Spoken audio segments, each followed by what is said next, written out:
Hello students, आज हम पढ़ेंगे स्क्रीनिंग ऑफ डिसीज़ के बारे में।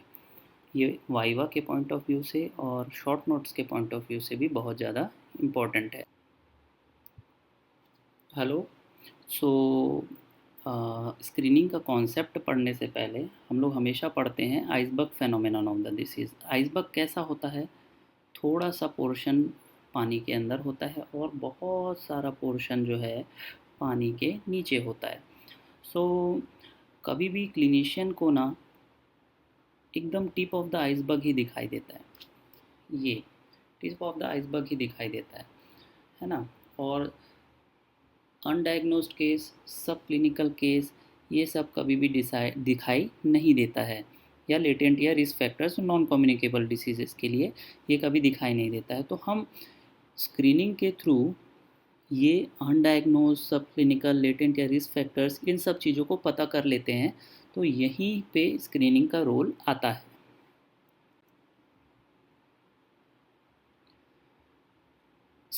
स्क्रीनिंग पीरियोडिक हेल्थ एग्जामिनेशन से डिफ़र कैसे करता है? स्क्रीनिंग जो है बहुत ज़्यादा वाइड एप्लीकेशन होता है इसका, बहुत सारे पर्पसेस के लिए यूज़ किया जा सकता है। रिलेटिवली इनएक्सपेंसिव होता है। यूजुअली हम स्क्रीनिंग एक या दो डिसीज़ेज़ के लिए करते हैं और इसमें हम आगे वाले लेक्चर्स में भी देखेंगे कि ज़्यादा से ज़्यादा पॉजिटिव लोगों को डिटेक्ट करने की कैपेसिटी होती है, इसलिए भी यूज़ करते हैं।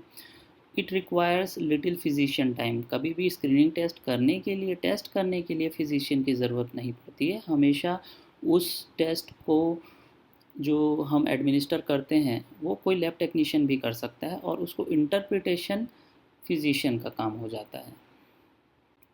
सो let us go to the concept of screening.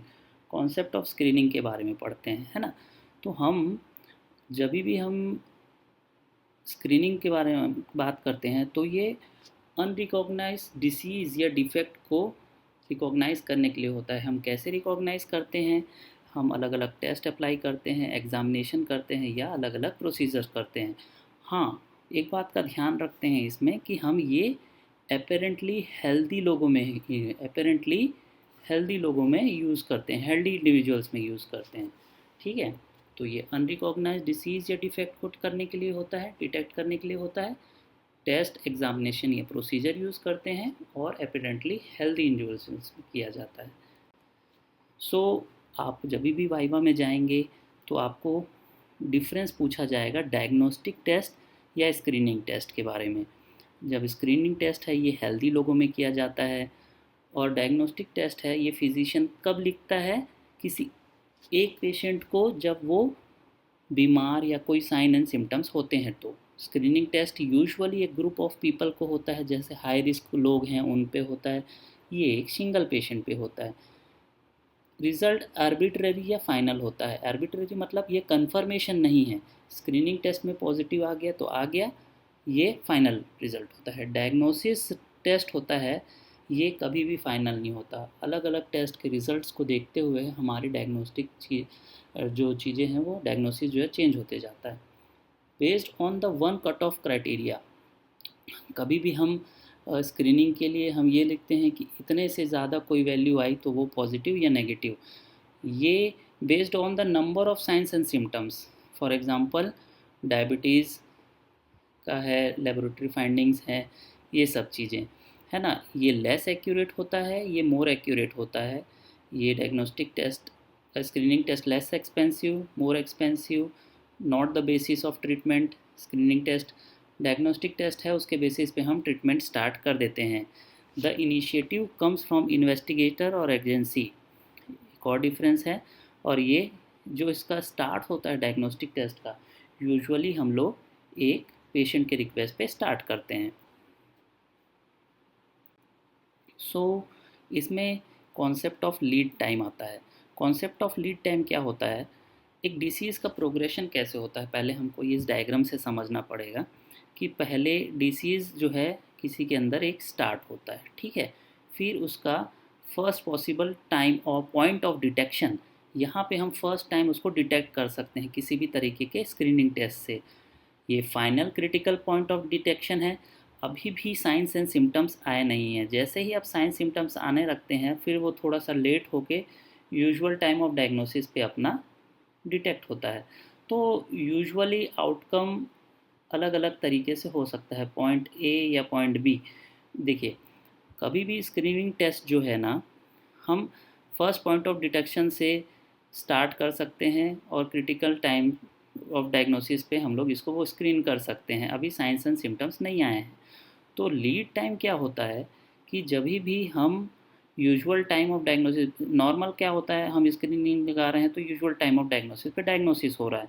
लेकिन अगर हम स्क्रीनिंग टेस्ट लगाते हैं तो हमारे पास एक समय से पहले हमको ये पता चल जाता है डायग्नोसिस, मतलब उसका डायग्नोस पेशेंट का टेस्ट पॉजिटिव आया तो हम उस पर डायग्नोस्टिक टेस्ट लगा के उसको तुरंत हम वो कर सकते हैं, डायग्नोस कर सकते हैं।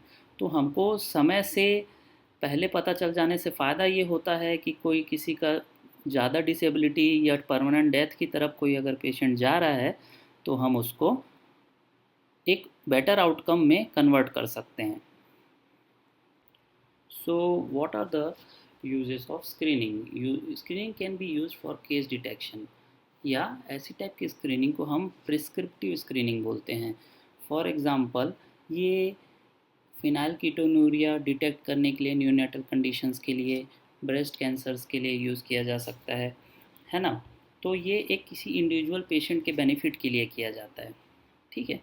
अब आता है control of disease. Control of disease के लिए जब करते हैं तो अपन इसको प्रोस्पेक्टिव स्क्रीनिंग बोलते हैं। तो प्रोस्पेक्टिव स्क्रीनिंग के लिए एक एग्जांपल लेते हैं कि कोई जगह से कोई इमिग्रेंट वर्कर आया तो उसको ट्यूबरकुलोसिस के लिए या सिफिलिस के लिए स्क्रीन करने से कंट्रोल होगा जिस जगह में वो ट्यूबरकुलोसिस आया है, क्योंकि अगर वो ट्यूबरकुलोसिस लेके आ रहा है तो उस जगह में भी फैला सकता है।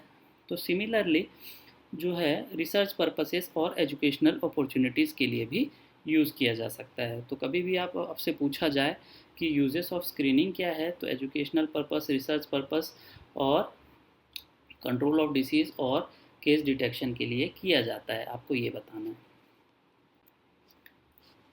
What are the various types of screening? There are mainly 3 types of screening. Mass screening, जिसमें हम होल पॉपुलेशन या एक subset of population, for example females of reproductive age group, ऐसे को भी स्क्रीन कर सकते हैं, या पूरे गांव को स्क्रीन कर सकते हैं, ऐसे को बोला जाता है mass screening. High risk screening, high risk screening मतलब for example commercial sexual workers में अगर हम HIV की टेस्टिंग कर रहे हैं, स्क्रीनिंग कर रहे हैं, तो उसको हाई रिस्क स्क्रीनिंग या सेलेक्टिव स्क्रीनिंग बोला जाएगा। मल्टीफेजिक स्क्रीनिंग का मतलब होता है कि 2 या 2 से अधिक स्क्रीनिंग टेस्ट हम एक ही डिसीज़ के लिए अप्लाई करते हैं, तब उसको हम लोग मल्टीफेजिक स्क्रीनिंग मिलते हैं। Thank you.